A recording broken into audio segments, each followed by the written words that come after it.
State monitoring સેલના દરોડા બાદ હવે સુરેન્દ્રનગરમાં ગેરકાયદેસર પ્રવૃત્તિઓ સામે કડક કાર્યવાહી શરૂ થઈ ગઈ છે।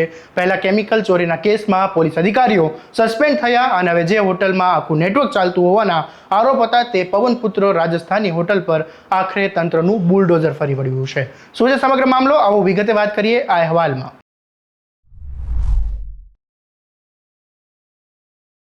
નમસ્કાર, હું છું આસિફ કાદરી અને સ્વમાન સાથે તમારું સ્વાગત છે।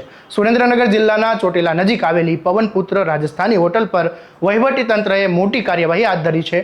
સ્ટેટ મોનિટરિંગ સેલ દ્વારા થોડા સમય પહેલા અહીંયા દરોડો પાડીને હજારો કિલો કેમિકલ ઝડપ્યું હતું। આ તપાસમાં સ્થળેથી ગેરકાયદેસર રીતે કેમિકલ ચોરીનું આખું જે નેટવર્ક ચાલતું હોવાના ગંભીર આરોપો થયા હતા અને આ મામલે હોટલ સંચાલક ભૂપત પાટગીરનું નામ પણ સામે આવ્યું હતું। જોકે હાલ તે ફરાર હોવાનું જાણવા મળી રહ્યું છે અને તેની શોધખોળ માટે પોલીસ અલગ અલગ દિશામાં તપાસ કરી રહી છે। દરોડા બાદ હવે પીજીવીસીએલ, પોલીસ વિભાગ અને વહીવટી તંત્રની સંયુક્ત ટીમે હોટલ પર કાર્યવાહી કરીને આખું બાંધકામને જ તોડી પાડ્યું છે। અંદાજે 8000 ચોરસ મીટરમાં જમીન પર આ ઊભી કરાયેલી હોટલ અને વીજ ચોરી પણ ઝડપાઈ હોવાનું અધિકારીઓએ જણાવ્યું છે। તપાસ દરમિયાન સામે આવ્યું કે અહીંથી સતત ગેરકાયદેસર પ્રવૃત્તિઓ ચાલી રહી હતી, જેના કારણે તંત્રએ કડક વલણ અપનાવ્યું છે અને આખું બાંધકામને જમીનદોસ્ત કરવાનો નિર્ણય લીધો છે।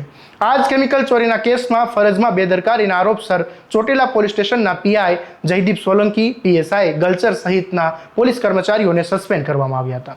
આ મામલે પ્રેમસુખ ડેલુએ શું કહ્યું એ સાંભળી લો। ચોટીલા તાલુકાના નાની મોલડી જે ગામ છે, આની સીમના અંદર એક પવનપુત્ર કરીને એક હોટલ છે અને આ હોટલ ઉપર જે ગેરકાયદેસર કેમિકલ કટિંગના અને બધા જે ધંધા થઈ રહ્યા છે, આની ટોટલ 2 FIR જે છે એ દર્જ હતી અને આ ભૂપતભાઈ બાવકુભાઈ પટગીર જે છે આ જગ્યાના હોટલના જે માલિક છે અને એ ગેરકાયદેસર પ્રવૃત્તિમાં સંકળાયેલ માણસ છે અને પોતાના જે હોટલ છે આ ઉપર ઘણા બધા ગેરકાયદેસર ધંધા કરાવતા હોય છે અને પીજીવીસીએલની ટીમ પણ સાથે રાખીને અને આને હોટલ ચેક કરતાં 2 વખત આના હોટલ ઉપર ગેરકાયદેસર વીજળીનો કનેક્શન પણ જોડાણ મળ્યું છે। આ જે હોટલ છે એ ગેરકાયદેસર ધંધા અહીંયા થવાના કારણે આ હોટલનું ડિમોલિશન પીજીવીસીએલ અને લોકલ જે પ્રશાસન છે એને સાથે રાખીને અને પોલીસ દ્વારા આપણે કરવામાં આવેલ છે અને જે તમામ હોટલની જે જગ્યા છે આને અત્યારે ખુલ્લી કરવામાં દેવી આવી છે અને જેસીબી સાથે મળીને અને આને પાડી નાખ્યું છે હોટલને।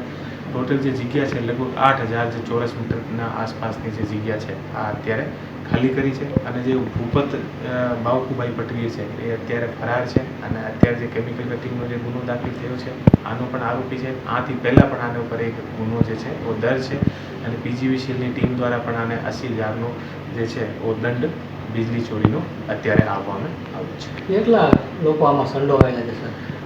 જે હોટલનો માલિક છે એ ભૂપતભાઈ પટગીર છે, મેન મુખ્ય માલિક છે અને આનો બીજા માણસને જે હોટલ છે એ કિરાએ આપેલો છે અને આ હોટલમાં 2 વખત જે છે પોલીસ દ્વારા એવી કાર્યવાહી કરવામાં આવેલ છે અને લંબે સમયથી અત્યારે ઘણી બધી ગેરકાયદેસર પ્રવૃત્તિ અમારે ધ્યાનમાં આવતા આ હોટલને અત્યારે ડિમોલિશન કરવામાં આવ્યું છે।